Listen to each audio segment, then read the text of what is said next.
Good morning, friends. Jen here with Serenity Hill Farmstead. Today I'm going to do something a little different.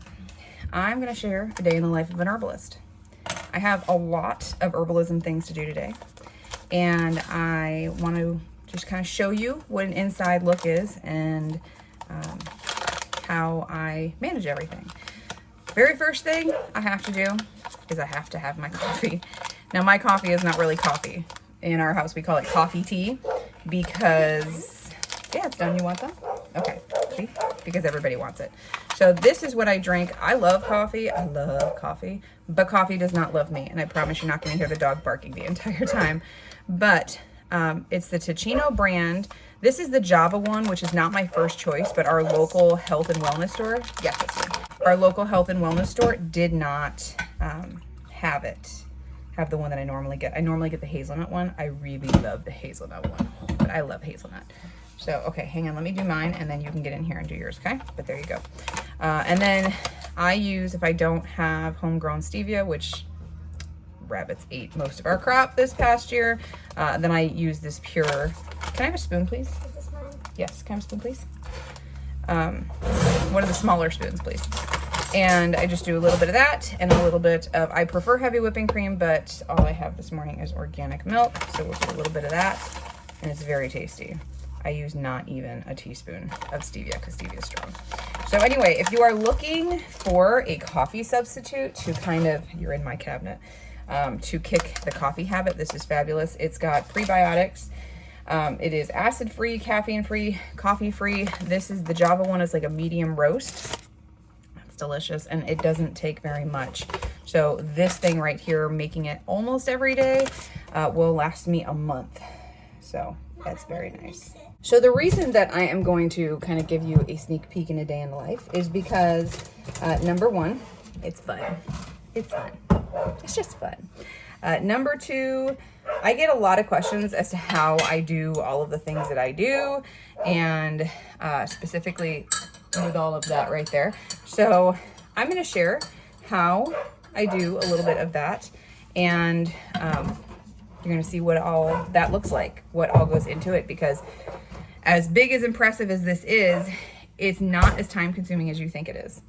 And I also have some herbal winter workshops to film today, so you kind of get a little sneak peek behind the scenes. I also have some herbs that need to be garbled and put up, so you can see that process. The first sip is the best sip. But first, I actually have an errand to run, a 4-H errand to run with my kids. So we're gonna do that, and then as soon as we get back, we're gonna get into all of this. Just got home, finished the errands. I have some major cleaning to do. The kitchen is a wreck. And while I don't need to do everything right now, I don't need to tackle the dishes right now, I do need to clean off my island, which you're currently sitting on, that is covered with, I think, 3 videos that I have filmed and then just life. So I can make room to handle all of this. The vast majority of these are ready to be strained. And I'm very excited about them because we've been waiting for a few of them. Like there's some ashwagandha in there we've been waiting for. There's some astragalus in there that I've been waiting for that we've been out of. So a lot of different things that I want to get strained. It's all ready to be strained. So I need to, and this stuff is already strained. That is honey garlic. And then this, all of these here, there's 1, 2, 3, 4, 5, 6, 7, 8, 9, 10, 11, 12, 13. I have 13 tinctures that need to be strained today. I don't know if I have 13 muslin cloths. We'll see what we can do. And then after that, I have got to garble a bunch of herbs. So we're gonna get those things done. First things first, my island is a wreck. I need to clean that before I can do some work on it. So let's clean that.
That's a lot of tinctures. We've got, let's see, Spilanthes, mugwort, yarrow, goldenrod. This big old sucker right here is a gallon of goldenrod also. Chamomile, wild lettuce, ashwagandha, milk thistle, valerian, elderberry, motherwort, and astragalus. That is a lot of tinctures. Many, many. I need to count them. But I also found some more, some smaller ones that need to be done. So this is a smaller one, catnip. I've got some California poppy I'm excited about. And what else? Dandelion root. I start a lot of tinctures. Lemon balm, yay. I start a lot of tinctures at the end of the year, you know, when everything is fresh and in season. That's the ideal time to start tinctures. We've got gravel root, we've got kudzu, and that stone root is already done, I think. I think we may be good there. And some wild yam. And we're good. So we have a lot here to work with. I like to make my tinctures to get everything going when we're still in the growing season or when we're harvesting, so that things can sit and steep basically through the holidays, and then we're ready to go with everything strained and put up for the rest of winter and into the spring. This is also the stuff, if you are local and you purchase from us at market, we make our stuff now for market for the next season because it takes so long, and you want to make sure that you've got a good potent medicinal preparation for people. So how we do that is, and I've talked about this in many videos, is you want to make sure you're using fresh herb for a lot of things. Now there's some that specifically do call for dried herb, and that just comes with researching your herb, researching when you're going to make your preparation, having good, knowledgeable, reliable resources. I like the Modern Herbal Dispensatory book. That is my favorite book for beginners. It's got all of that information in it to tell you what you want to do, if you need fresh herb, if you need dry herb, what type of, like what proof alcohol you want, if something can be turned into a tincture, if it's better as a decoction or an infusion, or if it's better used in a capsule form. So it'll like tell you all that information. It's a fabulous resource. So if you haven't picked it up, definitely pick that up. I'll put a link for that down below also, because that one is definitely one to keep on your shelf. It is a go-to for me even now. So, and it's a cheap book. So we're gonna get started on this. Like I said, I've got several to do, but we'll see what we can get done today. Okay, can you see me way over here? When I am straining tinctures, I have a few things that I get out that I make sure that I keep on hand with me. Several pairs of gloves, because we're not trying to cross-contaminate. That's very important. Some people can't have chamomile, they have an allergy. So if I'm straining my ashwagandha, after I've strained my chamomile, we've cross-contaminated it, and then there's chamomile particulate in the ashwagandha. So we don't want that. So what I do is I have a fresh pair of gloves and I wash everything, because I don't have a million strainers and stainless steel bowls here. So I've got one of each. Well, I've got a few strainers, but I like this one for herbs. So we do this one. I have a whole bunch of muslin, clean muslin cloth here. So we do a cloth for each herb. I'm going to start with Spilanthes, I think, because I've got a few of those that need to go. Spilanthes, amazing for the teeth and the gums. I'm going to do a separate video on Spilanthes because it's so incredible. So we're going to talk about that in another video. Today is not the video where we're talking about all the things. Today is the video where we're getting it all done. So we have 2 goldenrods, wild lettuce. Holy moly, guys. Okay. All right. There it is. So I've got my 2 Spilanthes that I tinctured with fresh plant. That is the leaf, some stem. I don't put tons of stem in there. You can use it, but it takes up so much space. And the really good, awesome benefits, leaves and blossoms. So all of that is in there. And I'm just going to pour it in here, and then I'm going to hand press it. We're just gonna squeeze it. And these are not latex gloves. Do not use latex gloves. People have latex allergies, you just never know. So we use blue nitrile gloves. I love these gloves. When I was a paramedic, we used these for traumas. nothing gets through these suckers. They're super strong. So I love these. And you can get these off of Amazon. They're super cheap. They're fabulous. Always keep them stocked. So literally all we do is pop the top and pour it in.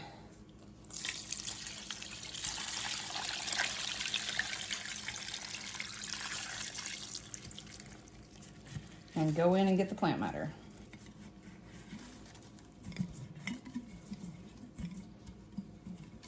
Now the reason you don't want to do this barehanded, even if it's for your family, it's not about, you know, getting your germs in it or anything. It's about you absorbing too much of this, because your skin is your best absorption. Shoot, I got my towel in there. That's what happens when I'm filming and not paying attention. So now everything is soaked up through this towel. Wonderful.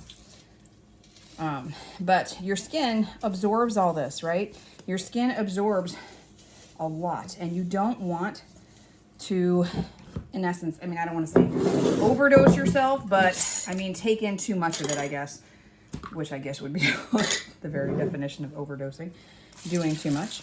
But this is definitely something, if you're going to be doing lots of tinctures, or if you're going to be doing a lot of just one tincture, you definitely want to keep your hands covered. You don't want to take that in through your skin. So there it is.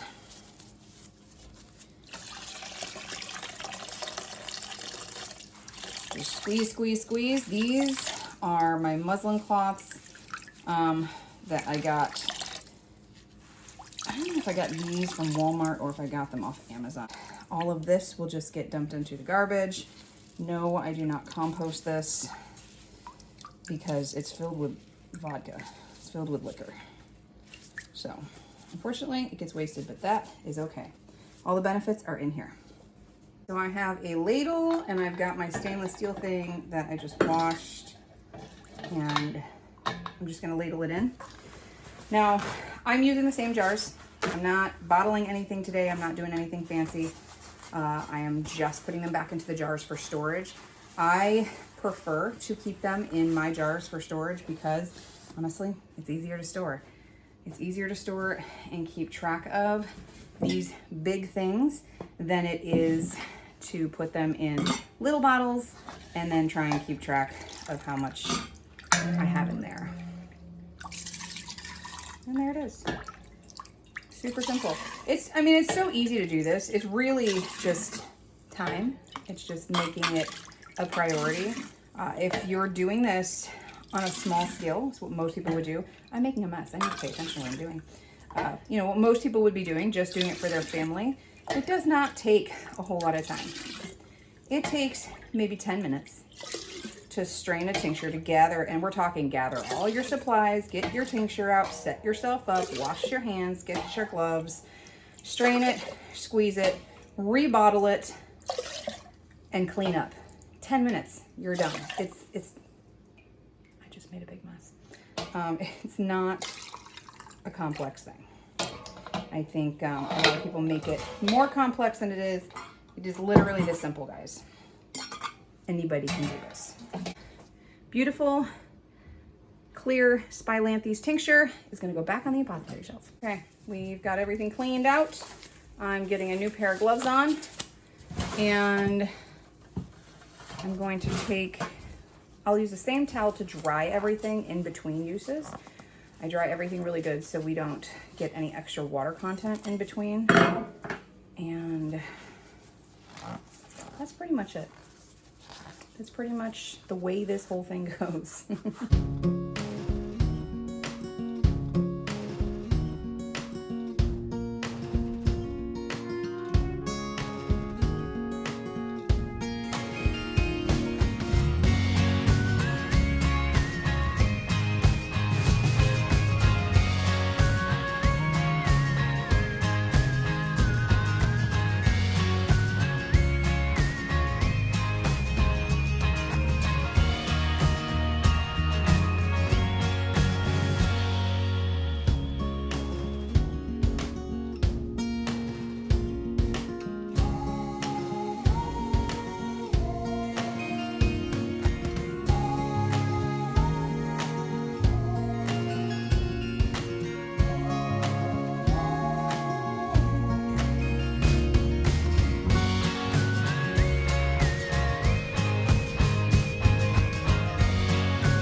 Well, I am done with all of those. How many did I get done? 1, 2, 3, 4, 5, 6, 7, 8, 9. I got 9 tinctures all strained and put up. I have these 4 left, but I'm out of muslin cloth. So until I have more, I have to do laundry now, then these will have to wait. But that was a good start. Now I have to get people fed, and then we are going to start garbling herbs. Okay, so now it is time to garble. Important when garbling herbs that you protect your airway. It is very dusty. It can be very dusty with some herbs. With this huge thing of marshmallow that I have, I'm not super worried about it. With stevia, these things that get like super flaky and stuff, like super crunchy, those tend to be dustier herbs. Things that are more of a soft herb that have like, you know, mucilage and stuff in it, those are not as dusty. I still protect, my airway because that's important, and also gloves. Okay, so garbling is literally just taking, I've got a bucket here, and we made this out of some old one by and just a scrap hardware cloth that we had after we made a chicken coop, and staple it on, and you rub them across and it separates everything out. So you have what you want to keep in the bucket, and then the waste is what's left over, and that you can compost. So here we go.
All right, well, I got all of those tinctures done, strained, and put up that I could. I still have 4 half-gallons, and then I've got a bunch of little jars that I need to do too, but I need more muslin cloth in order to do that. I also got all of the herbs garbled that I needed to. It feels so good to have that done and put up. We are finished garbling herbs and dealing with all of the harvest for the year. Yay. I will still have some burdock to do though. Because I still need to harvest burdock root. So that's different. That's a different deal. So what I need to do now is set up for the next video that I need to film. I have my salve making herbal winter workshop that is launching on Monday. And because of the holidays, I am like super behind in getting this stuff filmed and edited and scheduled and put up and all that fun stuff. So I need to go ahead and film that video, and I cannot film myself filming because I have one camera. That's all I can do. So really for the rest of the day, I'm going to tell you what I'm going to do, and then we're going to call it for the day. Because then after that, it's already 2:15 now, and it's going to get super busy once my husband gets home, and we've got stuff we got to do. We have farm chores that need to get done, all of those good things. So it's pretty much just going to be filming and then get crazy for the rest of the day. But there is one thing that I do need to do before I do that, and that is work on a protocol for a client. So this particular client, I'm not going to talk about what's going on with her, but the issues that she's having, we're having a hard time. Like, there's a lot of contraindications with medical prescriptions, like prescription medications, and with what she wants to balance holistically. So we're trying to find a good balance in what she's comfortable with and what her medications and conditions will allow. So I'm going to share 2 books that I like to use frequently. It's actually 3, but I don't know where my other one went. Prescription of Herbal Healing is a great book. Prescription of Nutritional Healing is the other one, and that's the one that I'm in more often than this one. You can see this one still looks pretty new, despite being in it, fairly consistently. I don't really mark it up. This isn't really like the first go-to, but this is a phenomenal book. Absolutely phenomenal. I like Prescription of Nutritional Healing, or Prescription for Nutritional Healing, better than this one because it gives more information than just the herbal stuff. This Herbal Healing book, Prescription for Herbal Healing, is fabulous to have because it gives a deeper dive on the herbalism part of it, but the Prescription for Nutritional Health talks more about everything you need to do, which the herbal stuff, super important, right? But there's so much more that you need to do in addition to, like, if you want to try and find like real, true, complete healing, it's a big picture. You need to look at your nutrition. You need to look at your lifestyle. You need to look at the medications, the conditions, how everything is going to work together, what supplements, vitamins, and minerals you are lacking, or maybe you can add to help supplement to give yourself the boost that you need.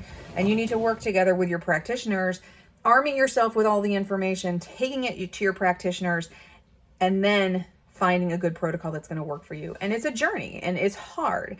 So when you are starting that journey, there's some books that I highly recommend just to educate yourself on what's going on with you and how you can get control back in your life. Prescription for Nutritional Healing, #1 book. I would absolutely say go get that one first. Then go get this one. Now he's going to bark again. We got through the whole day without crazy barking, but now we're going again. Prescription for Herbal Healing would be another one. Now, if you can follow it, there's a little more scientific kind of wording in here. It's a little bit more technical. This is the Medical Herbalism book. This book I reference very frequently. In fact, this is my second copy because my first one got a little worn out. So this talks more about, I'm just going to kind of lay out the structure of it for you. It talks more about the science behind the body and the science behind the herbs, a lot of the phytochemistry, and how things work together. It makes it make sense as to how and why herbs work with the body. I love this book.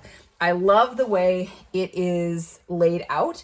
It talks about principles and practices in part 1, and in part 2, treatment approaches by body system. And you all know that that's how I operate, is I like to teach by body system, and it goes through the digestive system and gives you a ton of different things that you could be dealing with. Things like from everywhere from gas to hemorrhoids to ulcerative colitis to cholecystitis, which is gallstone or gallbladder inflammation, irritable bowel disease, hiatal hernias, esophagitis, hepatitis, like so many different things. So I highly recommend this. This one is more expensive. When I got it from Thrift Books for about $45. New, the last time I looked, it was like $70. So it is not a cheap book, but in my opinion, it is worth every penny. If you're going to be going down that trail of really trying to dive deep and get healing for yourself, I highly recommend this book. It might take some time and a little more research to figure out exactly what they're talking about. You might need a little bit more education on the more technical medical side of things. But I really don't think that this is above really anybody's capabilities at all. I think that it is something that if you are really wanting to find healing through herbalism and natural health practices, that this is something everybody should have. As a side note, David Hoffman, everything that this man writes is gold that I have read. So I highly recommend anything you find from him, snatch it up because it's good.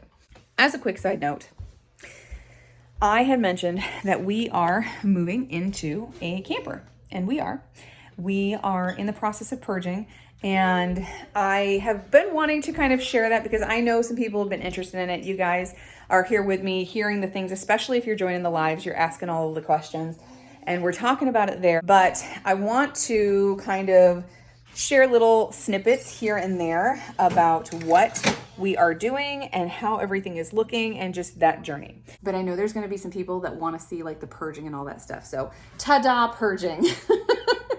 We are taking out probably a heaping van load every single week to Goodwill and another area thrift store. I'm not selling much. I'm just getting rid of it. There are some homeschool things that I'm like gifting to other people. There's not tons of stuff that we have that we are like sentimentally attached to. There's a lot of things that I'm keeping for like the education center, for our future house. Like these all go in the education center. That's something you'll see at another time. And then obviously our homeschool stuff, I pretty much purged the dining room as much as it's going to be purged. There's little things here and there, and then everything that comes in here, this is kind of like the hub for it's about to leave the house. So everything kind of comes in here, it gets messy, and then it gets emptied, and then it gets messy again, and then it gets emptied. So you're probably gonna see from time to time like a super messy area, which is always gonna be either the kitchen or the dining room because we're in the process of purging stuff. It is definitely a process.